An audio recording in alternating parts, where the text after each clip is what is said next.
I'm Mary Obana. Welcome to Shine. I'm all about friendly, soul-nourishing, spiritually inspired conversations that expand perspectives and offer practical guidance so you can live joyfully and shine brightly. I believe everyone has something special within them, a unique gift, a light you are to find and share with the world. You are meant to shine. I believe you have a deep knowing, guidance that is ready to serve you. It is always available if you listen. I believe you are meant to live with complete joy and peace, nothing less. It's just awaiting your allowing. Ready to get to it? Here we go. Hello there and welcome. Have you ever thought, I wish I could do something to help? I think we all have, and for most of us, while we have the greatest of intentions, the day-to-day demands of what's in front of us seem to take priority, claiming our attention. Life is a way of doing that, distracting us and introducing challenges, some incredibly difficult challenges that can knock us off our game, shaking our lives up in ways that we haven't before seen. And when we find ourselves smack dab in the midst of these unwanted circumstances, it can be hard to find the good in them. But as I work with people, particularly through coaching, because I get to know them so well, I have seen time and time again how these bumps in the road, I realize bumps that can at times feel like insurmountable mountains, have a way of preparing us for what is ahead. I'd like to introduce you to Allison Dittmer. Allison is married with 2 sons. They're all avid outdoor adventurists. And while she's had a very full life, it hasn't been without her share of challenges. In 2018, Allison discovered a tumor on her spine. Then she experienced a ski accident, resulting in a traumatic brain injury that required her to adopt an entirely different way of life through her multi-year recovery.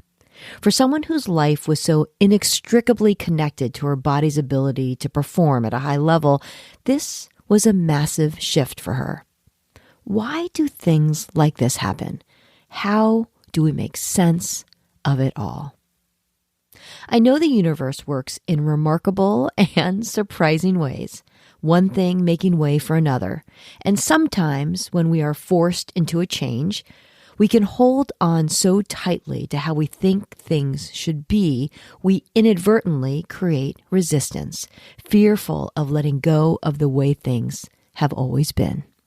But what emerges when we let go of the resistance we can hold within ourselves never ceases to amaze me. Allison's story is an example of what happens when you do, and the magical ways the universe guides and supports us along the way. This is a story of how trauma can lead to triumph and how leading with trust brings out the good in everyone. I'm glad you're here for my conversation with Allison Dittmer. Hi, Allison. Hi, Mary. How are you? I'm good. How are you? I'm good. It's so good to have you here. I am so excited to talk with you today. You and I know each other well. I have loved working with you and have been so inspired by your journey and felt it was a story that needed to be shared. Thank you for joining us. Well, thank you for asking me. I'm so honored that you wanted to talk with me today. So, Allison, tell us a little bit about yourself. Okay. So I am married and I have 2 boys. We live in Park City, Utah. We've been here almost 15 years and love it. We're a very active family, skiing, biking, climbing, and that's been our business for a long time too. My husband is involved in the mountain guides, and I used to work as a climbing guide and taking people out into the backcountry. And so that's been a big part of our lives, which is kind of how we ended up here. I can't imagine a more perfect place for you to be to take advantage of all of it. Now, Allison, I know these past years have been particularly interesting for you. You were going on your merry way when life threw you a bit of a curveball. Can you tell us about that? Yeah. So like you said, I was going on my merry way with my busy active life and my kids and, being super active with climbing and running and all the things. And then truly out of nowhere, I discovered that I had a tumor on my spine and it really rocked my world. They didn't know much about it until they were able to go in and surgically remove it. I went into the surgery and they didn't know what kind of a tumor or if it was going to be benign or not. And so that was just really scary. And my kids were pretty young at the time. So for me, it was truly the first moment of confronting my mortality. And, I'd always had a very adventuresome life. And even through all that, I never really confronted my mortality, doing things that my family thought were maybe crazy or so dangerous. It never even occurred to me that that was, something that could happen, right? That it could be life changing or ending until I had this tumor. The story ended in the best possible way, and that it was a benign tumor and it just required about 6 months of physical therapy and recovering. And after a year, I was back at all the things that I loved. And it just felt like a little bit of a blip in my story without having had a huge impact on my life. And then about a year after that, like I said, was back doing all the things. And I had a really bad ski accident in front of my kids and my husband. They thought they witnessed my death, actually, because it was such a terrifying fall. I fell about 800 feet, tomahawking with my one ski on and just head over feet, came to a rest. And my youngest son met me at the bottom and, Mom, are you okay? Are you okay? And I miraculously was conscious. I did not actually hit my head, but the force of that kind of fall for so long left me with a really severe head injury, as well as a lot of torn ligaments and nerve damage to the right side of my body. And that accident really stopped me in my tracks, literally and figuratively. I was a non-functional member of my family for, I would say, like a good 6 months. I couldn't go to the grocery store. I couldn't be around people. The head injury really, really rocked me. And it felt like a moment where I was stripped to my bare bones. Like I did not recognize the person I was. It was truly terrifying. And somewhere right in that time is when you and I met. And it's been a really challenging and rewarding journey to go through this process and do that with you by my side largely. I mean, I've confided in you so much. I've shed tears with you. You've helped me see things in such a different way. And now I'm not quite 2 years out from this accident, but I skied again for the first time with my family over Thanksgiving. And skiing will look different for me now. And I'm very happy with that. Just going out on a bluebird sunny day on super beautiful, groomed, mellow terrain and just enjoying being outside and being with the people I love. And I feel like I've really come full circle and have grown and learned a lot in the process. Your whole being was so inextricably linked with your physicality, your body, your doing, your going out, your activity. And suddenly through this accident, you were forced to stop. And that, I remember, for you was one of the most just challenging things. You're like, wait, I don't know. I don't know me this way. Right. Yeah. Yes.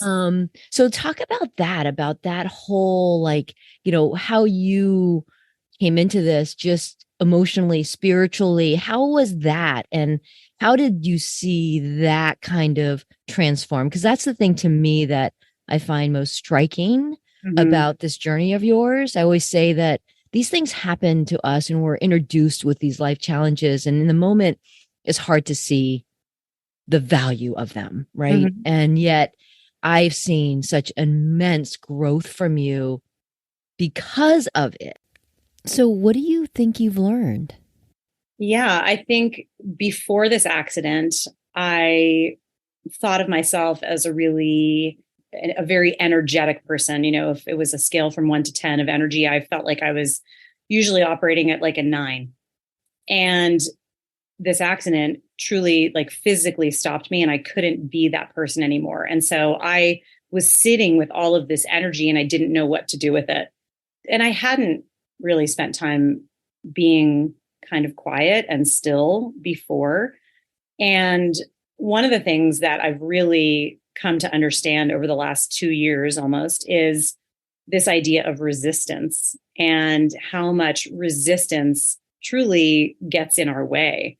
When I was first recovering from my accident, I was so headstrong in the idea that I'm just going to get back to it. I'm going to be able to do all the things. And as it became more and more clear that that wasn't going to be the case, there was an acceptance of the fact that I am not going to be the person I was before this accident, and that I have to look at who the person is without all the physical stuff and love her and accept her. And then that acceptance sort of opened up a door to let in other things that truly I think I was actually really missing before, and that have given me so much now. I feel like I have a much stronger connection to, I don't know if spirituality is the word. It's not religious. It's just a connection to a knowing that I am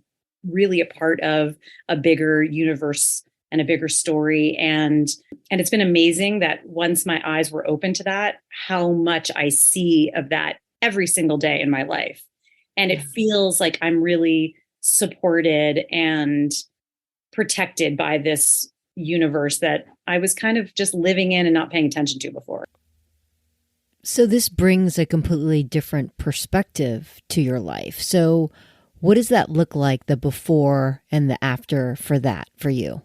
Well, I don't think I thought about it very much before, but now looking back, I think that I lived with this belief that I was really in control of a lot of things.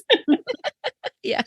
And that I could control a lot of things. And I now realize that that is not true. And there's honestly like a little bit of a weight off my shoulders with that recognition, right? Like, I don't have that much control of the universe, even though I thought I did. And just a letting go that feels like I'm living with more ease. Yeah. And I would say that I feel that personally, and my family has really seen that in me. And that has honestly been a gift. Just even with my kids, a lot of the trauma that happened in my life happened when they were kind of young, but in their sort of younger teen formative years. And it was a time where before my accident, I know that I would have been a much more controlling mom. And I was forced to let go and let them kind of be and figure themselves out a little bit in a way that really became kind of a gift, honestly, for them. They were appreciative of the space that I allowed them. And it was easier for me. I didn't feel the need to be so involved. And there was a lot of just sort of freedom in that. And it's also been really wonderful in my marriage and in my relationship with my husband. I mean, he says, you're a much better person than you were before your accident, which makes me wonder if I was really awful before. No, but even better. No, but I think he sees just a more, I don't know, centered person, which I feel like I am. I feel like I see things in a different way. And I'm not trying to make it sound like I'm some, guru by any means, because I'm certainly not. But I just think that I have a different perspective on life and on my life than I had before. And it's still a work in progress, and it's still, a challenge. But I think that I just give myself a little more grace and give grace to people around me more than I did before. Yeah, one of the things I've definitely seen in you is a move toward trusting in the good. And I think because of that, it has provided or contributed to the ease that you live with now. I think so too. I think, I mean, there was so much fear around this accident and recovering from it and not knowing what kind of the quote outcome would be of this accident. And I think that just seeing that I'm okay, everything's okay. Like it's just like a trusting that has allowed me to hit the world in a more positive way.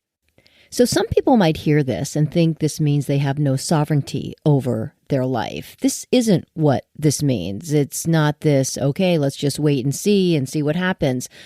What would you say to them? It's actually been really interesting. I think it's more this idea of not feeling the need to be so controlling of everything that I do to reach a certain outcome. It's more of a following the things that really bring me joy and that feel like they sit really well with me. Yeah. You know, there are things, decisions that you make where you feel like a real like, oh, I don't feel really great about that, but I think I should do this. Mm-hmm. And it's kind of a no longer listening to the I should voice, but really listening to a feeling, and trusting and trusting that. Yeah. And that's been an amazing road to follow because it sort of doesn't really ever seem to lead me in the wrong direction. Right. You know, if I follow that just inner feeling. Yeah, we all have that inner voice, that intuition that tells us and guides us, but it's paying attention and trusting it and not second guessing it and not feeling that it isn't enough. And I think for you, you have learned to trust that intuition. Exactly. And I think I used to think that I had to have the kind of finish line in mind. Yeah. And like, okay. And every step in between. Step there. Right. Yeah. And now I'm just truly like following the one step and seeing where that leads. Okay. Then I'll follow the next step.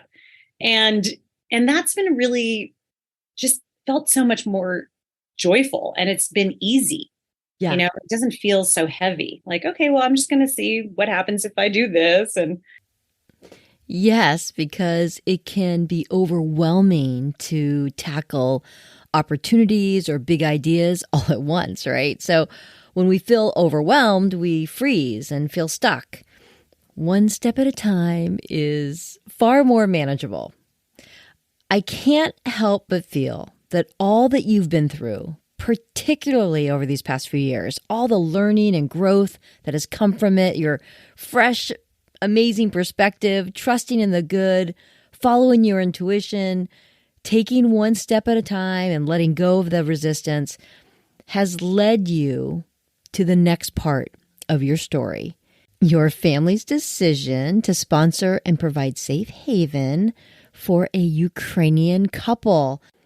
Please share with us how this all unfolded. It's a wonderful story. Yeah, I mean, it actually, there were a lot of little things that sort of lined up to lead me down this path. But I was introduced to a book. Yes, The Happiest Man on Earth by Jaku. I was listening to it on Audible, and he was talking about his experience during the Holocaust as a Holocaust survivor. And it made me think about my family. I'm Jewish, and my family came from Eastern Europe. My dad's family was from Romania. And I was thinking about the fact that, you know, had I been living in Eastern Europe at the time of the Holocaust, I would have been one of those people, right? Like I would have been rounded up and brought to a concentration camp, and that would have been my fate. And then I thought about, you know, the people who were trying to escape and knocked on people's doors and said, you know, can I hide in your basement? And the faith that took, right? Like the leap of faith for those people to take in a stranger and provide them with safety and shelter and, you know, not knowing who they might be or who they could be. And I just thought, I would hope that I would have been one of those people, right? If the roles had been reversed, like if I had been, living in a farm nearby and someone came and knocked on my door, if I would have had the courage to bring them in and try to help them. And then I read a Facebook. Funny how this all works. Because I'm listening to this book. And then I saw a Facebook post that a friend of mine made, and she lives in Spain, and she had taken in a Ukrainian family and just wrote about the amazing experience they had and that they have sort of become family. And then shortly thereafter, she posted something about this couple from Ukraine looking to come to the United States and wondered if, any of her US friends might be interested in sponsoring them. And I didn't know anything about this process of sponsorship at all, but I reached out and I was like, what does this all mean? How can I look into this a little bit more? And so that led me down this path of meeting Lena and Jania, this beautiful Ukrainian couple. And we started a communication just through Facebook Messenger and, writing these. At first, it was short little sentences, and then it was like long paragraphs and stories. And it was almost 2 months of conversation of getting to know them. And it was all through Messenger. I mean, we never spoke on the phone. And she was using a translation app to communicate with me. So everything was in English. And I learned about this program that President Biden set up when the war started called United for Ukraine. And it was set up as a way for Ukrainians to quickly get out of Ukraine and come seek asylum in the United States without having to go through that long asylum process, which can take up to 10 years for some people. I know, it's insane. So obviously in the midst of a war, you don't really have that time to wait. And so we decided that we would try to sponsor this couple. They were coming, they have no kids, and they wanted to come with their dog. And we are big animal lovers. And so we thought, okay, well, we can bring their dog here too. How hard can that be? And so we filled out this paperwork that was pretty extensive, and we had to give all sorts of information about our background and financial information. And so what does being a sponsor actually mean? Basically, as a sponsor, you are committing to support this family for 2 years, which is how long the permit process is. And so that means that you're guaranteeing they have room and board and, making sure that they're safe and taken care of. So when I brought this idea to my husband, I was a little nervous about how he was going to respond. But of course, in the way that he does, he was completely on board and said, let's do it. And so anyhow, we filled out this paperwork and we thought, it's going to be months before we hear back because that's just how things work with the US government, right? Right. And in less than 24 hours, we got a response, which was crazy. We were like, yes, your sponsorship has been approved. And so we sort of looked at each other and we were like, oh my gosh, I guess we're doing this. Here we go. So, from there, we planned their travels. We had to figure out a way for them with their dog to get from the town of Dnipro in Ukraine to the United States.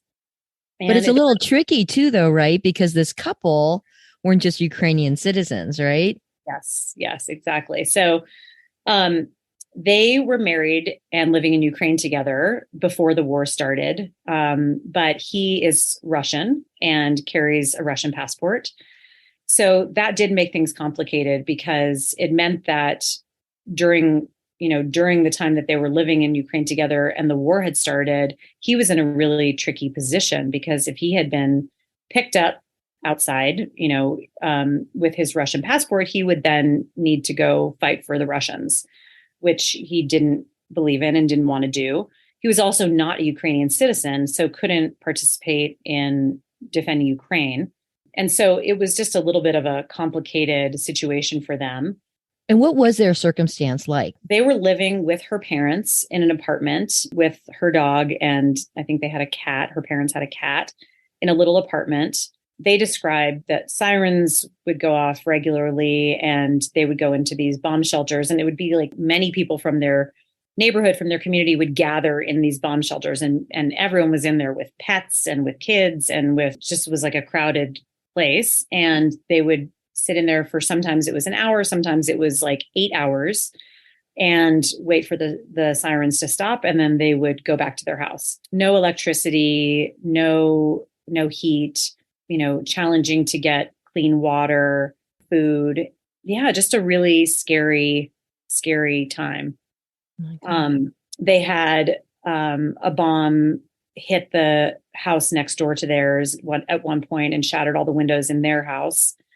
They had an experience where the military came and knocked their door down one day and put her husband, Zhenya, down on the ground with his arms behind his back because he's Russian, and they thought maybe he was a spy. And of course, like, their dog was going crazy. And so just a lot of really scary, traumatic things that they experienced. Yeah.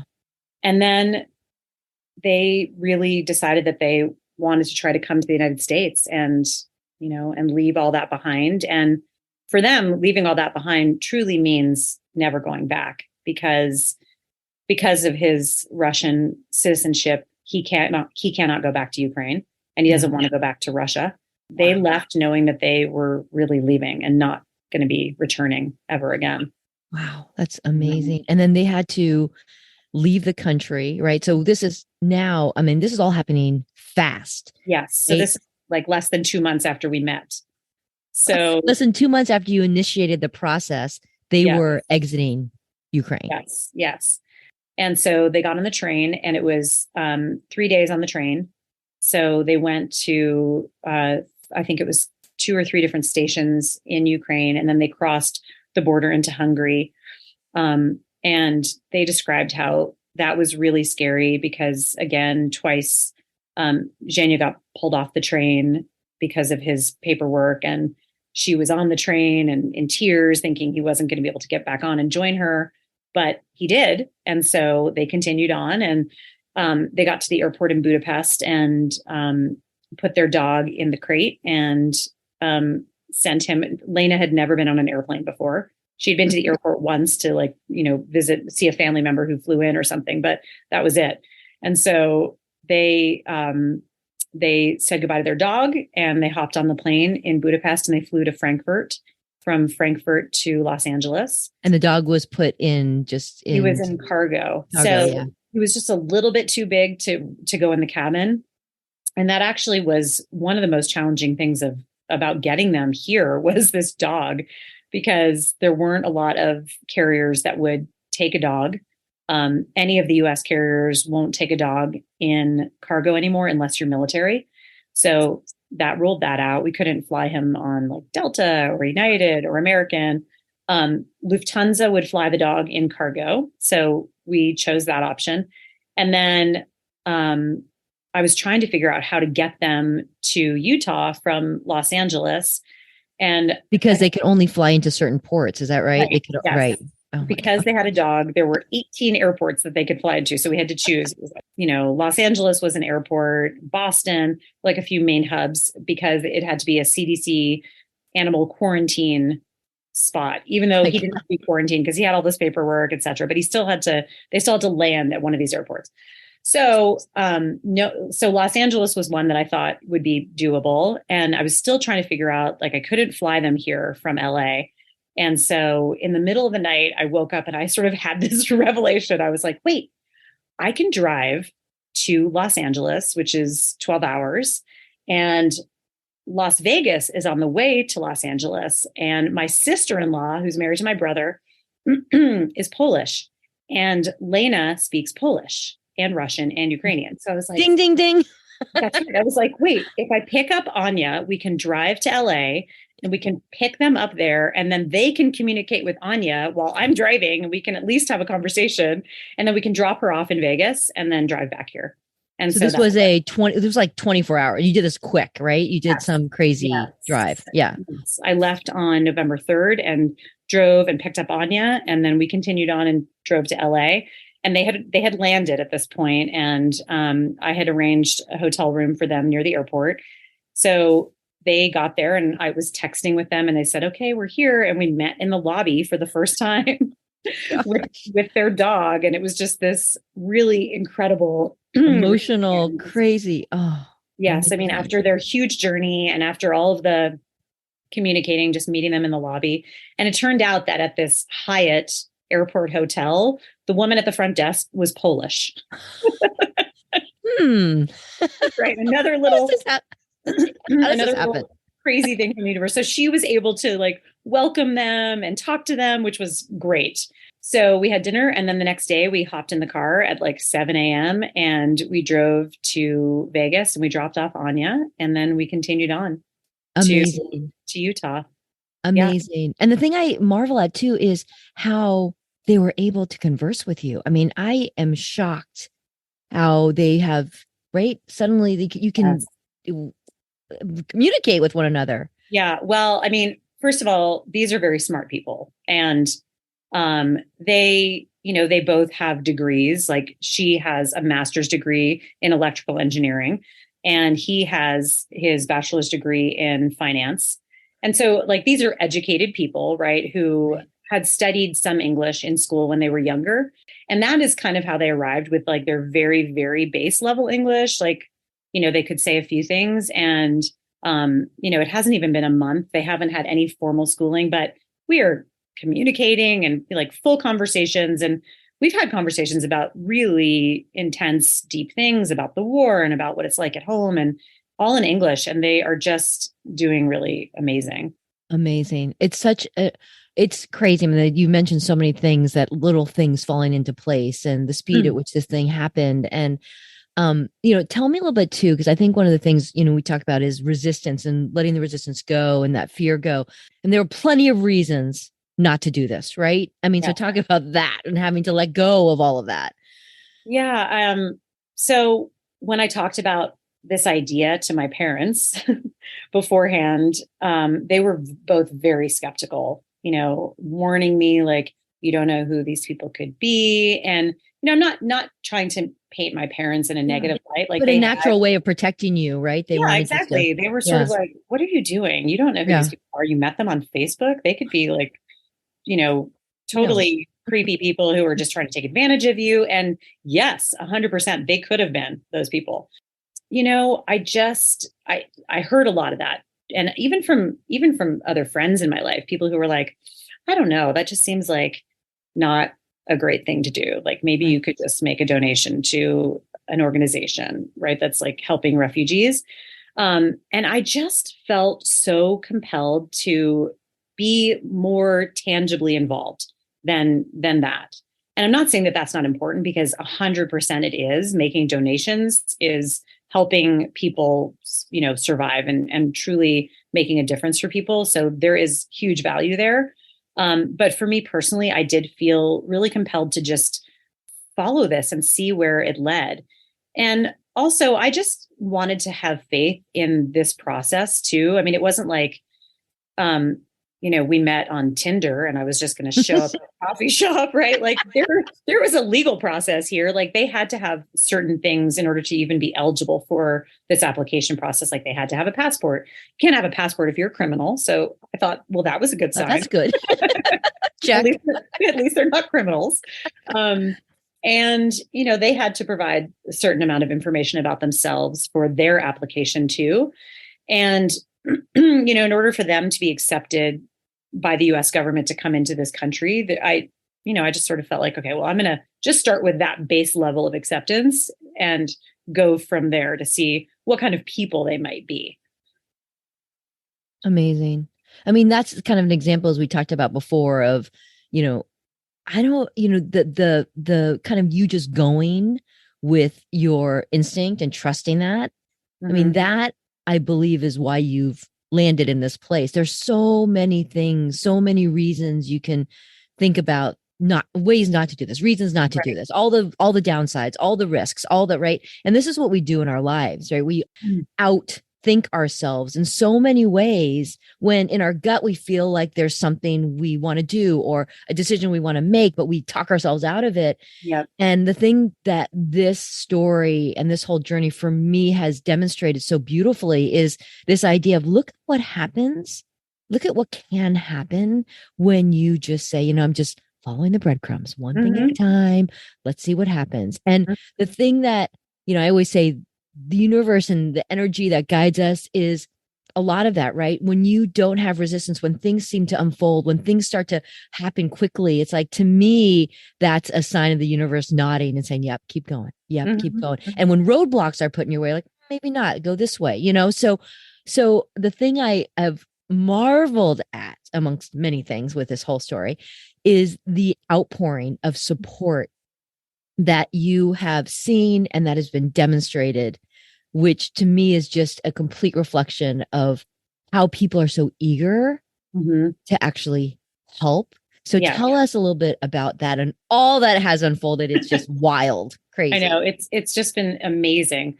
So, okay, we come back here to Park City and, they just met our family and we kind of get them settled and right away start just on this process of all the paperwork for refugee services, right? Like getting them set up with food stamps and Medicaid and cash assistance and applying for their work permit and all these sort of just legal things that have to unfold. And I have learned a ton in this process. And then knowing that they were going to have to wait for a work permit, which we were told could take up to 8 months to get, which is just insane on a 2-year, visa of living here. 8 months of that, they potentially could be not making any money. So just talking to our friends, like, okay, do you have any jobs that these guys could do to just try to earn a little bit of cash, whether it's dog walking or, helping clean out a garden or a barn or, working on a table that needs refinishing, things like that. So we started kind of introducing them to friends and connecting them with different people. And they've, started doing little odd jobs here and there. And I put this post on a community app called Nextdoor, just asking, actually, what I reached out for initially was asking for a Russian speaker who might be able to help teach them English. And just all of these strangers who reached out saying, oh, I've got linens if they need this for their bed. I've got, what kind of clothing do they need? So that was kind of the beginning, was total strangers dropping off bags of clothes at my house. I would connect with them and give them my address. And then they would just show up and say, here, he can have these winter boots. Here's some coat. I mean, like, so much clothing, you cannot even believe it. I mean, it became a bit of a joke that Janya was like, I've never had this much clothing in my life. Like, I have more clothes now than I've ever had in my life. So it kind of started with clothes. And then through that post, the local radio station got, turned on to it. And they reached out and asked if we wanted to come on and be interviewed. And so that was our local NPR station. And that was my first radio interview ever. Lena and Janya prepared a little something that they had written in Russian and then translated into English. And they said that they'd be willing to come on. But this was fairly early. This was their first week here, honestly. They hadn't even been here a week. And so their English was pretty rudimentary. And the interviewer was asking them questions. And, I was very proud of Lena. She was able to, truly answer in the best of her ability in English. And she did a great job. And I gave my email address and my phone number at the end of that interview, and total strangers started reaching out to me with like Venmoing me money to give to them, offering to drive them places, bringing them food. I mean, just incredible how many people in our community really wanted to reach out and help. We had this man who reached out and wanted to invite us all to come to a dinner with a lot of really interesting people in our community who are connected to education and the arts. And we showed up at this dinner and there were like 20 people there. And Lena and Jenya were like, my God, they just felt like celebrities, like everyone wanted to meet them. And then they took them to this performance, like this dance performance afterwards. And they had such a great night. And then I had a phone call one day from this man who I swear is an angel, who I just cannot even believe. So he calls me and he says, well, I heard about your radio interview from some of my employees. And, we've lived in Park City for 25 years and we own a number of businesses and some real estate, and we'd really love to help. And basically, long story short, he has an apartment that's fully furnished, which is beautiful, has a washer and dryer, which he has offered to them. And he's offered them jobs in his businesses. And, and just crazy. Yeah. I mean, and truly like so generous. And, the apartment is a beautiful thing, and they'll be able to save money because they won't have to pay rent living there. And, so beautiful. Yes. So beautiful. And then the other really incredible thing that just happened is that throughout this whole process, right, we're still waiting for the work permit. And it's only been not even a month that they've been here now. And it was a little tricky for them living in this apartment. They were going to need to be employees of his, but that won't legally be able to happen until they get this work permit. And so we've been trying to figure out okay, well, what can we do? And I reached out to our caseworker on Wednesday just to ask her a question about their health insurance. And she said, "Oh, I wanted to tell you that this briefing," I mean, I have to laugh at it because it's so crazy. She's like, "This briefing came across my desk this morning that the U.S. immigration just changed their policy starting today that Ukrainian refugees can now legally work in the country with their I-94, which is a paper that they get when they enter the country while they're waiting for their work permit."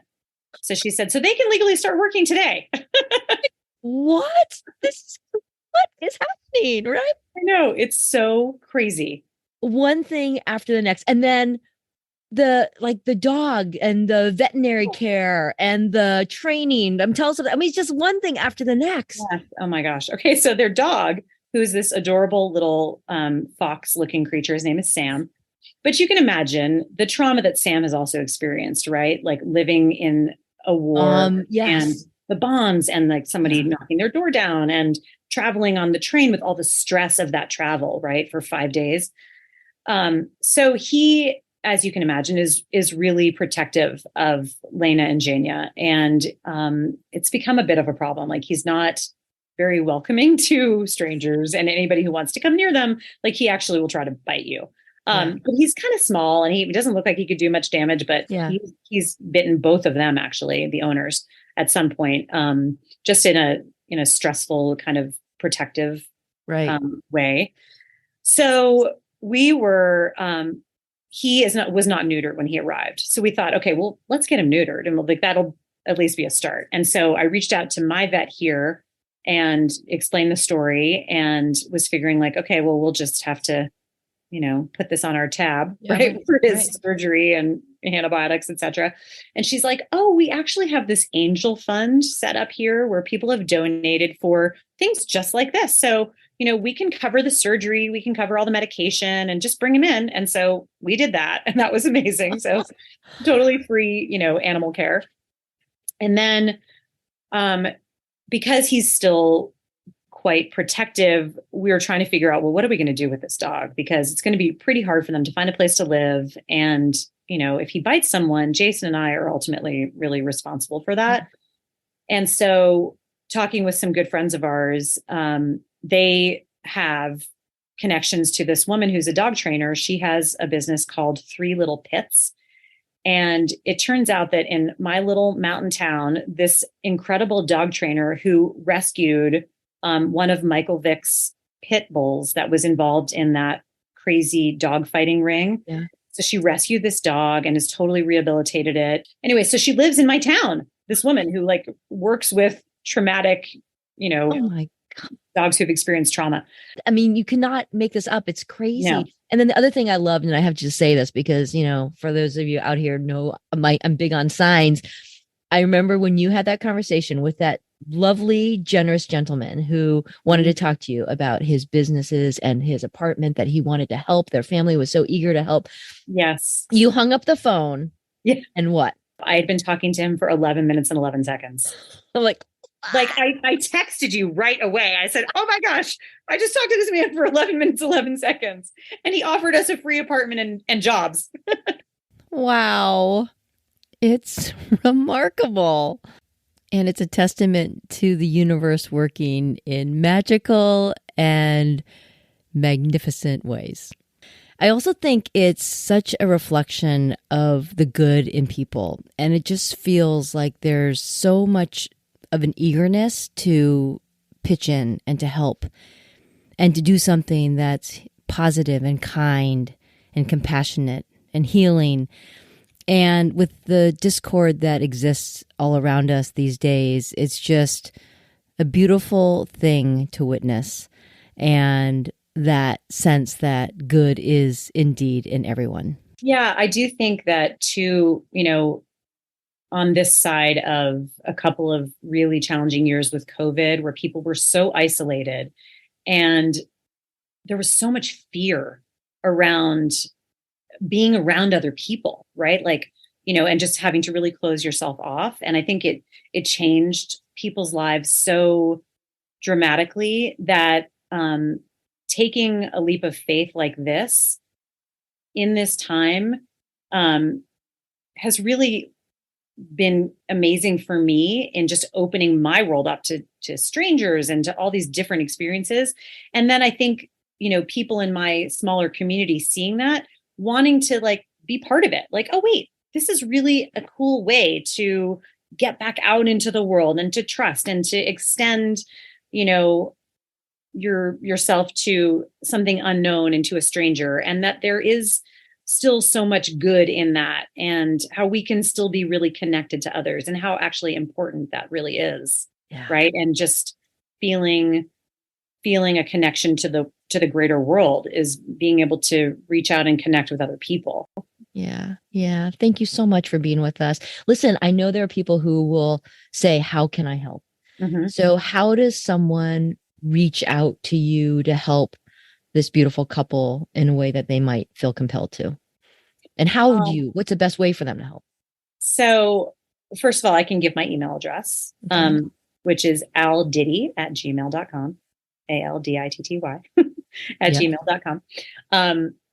And United for Ukraine is this program. If anybody feels interested in bringing Ukrainians over for 2 years, that is the process. There's tons of information about that online.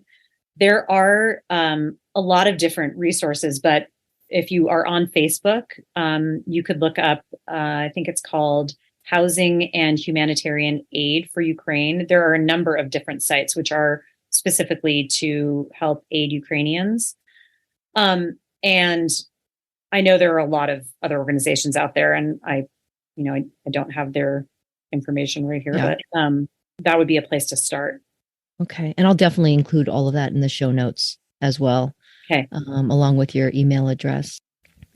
So, Allison, as we wrap up this episode, what would you say to somebody who is in the midst of a challenge right now? I would say to anyone listening that if you're in that process, of grieving or of change that feels like you can't imagine how things will ever be better or okay again, that the universe has a beautiful way of guiding you, and you just have to have faith and give it time. Really early on in talking with you and working with you, you said something to me that really stuck with me. And I think now I really see it. When I was really feeling like I was in a dark place and not seeing how things would ever change, you said to me, because I love gardening. And so you use this great analogy that it worked for me. You said, I think you're like the seed that is cracked in the ground, and it's waiting to be watered and waiting to come up from the soil and see the sun. And so, in that moment, I really got that, and I held on to that. And now I really see that, right? That there's so much trust that happens when you plant a seed, which I do every spring in my garden. And I plant these seeds down in the ground and I water it every single day. And I don't see anything happen. For some of the plants, you don't see anything happen for a couple of months, but you don't stop watering just because you don't see anything happen. So there's like a lot of trust that happens there. And then you really do see that there's a lot happening underground, underneath, that you are not aware of, and so much growth that is happening under the surface. And you just have to keep watering that. And, all of a sudden there's this beautiful plant that appears. So I loved that. So true. So true. Thank you for that. You're welcome. It was great talking to you. Thank you, Allison, for sharing your story. Some call life Earth School, and it's fitting, isn't it? We are given circumstances that challenge and delight us and everything in between. Each experience teaches us, preparing us for what is ahead. There's always so much we cannot see as we are given opportunities to learn and grow. Trusting what is in front of us, knowing we are part of something bigger and that the universe has a way of guiding and protecting us. We just have to have faith. If you would like to help Lena and Xenia, you can email Allison at alditty, ALDITTY @gmail.com. And if you'd like to learn more about uniting for Ukraine or want to check out the book, The Happiest Man on Earth, please reference the show notes or visit my website at maryobana.com/podcast for links to all the information referenced in this episode. Thank you for joining me today and being the brightest light you can be for yourself and all of us. Until next time, take it easy.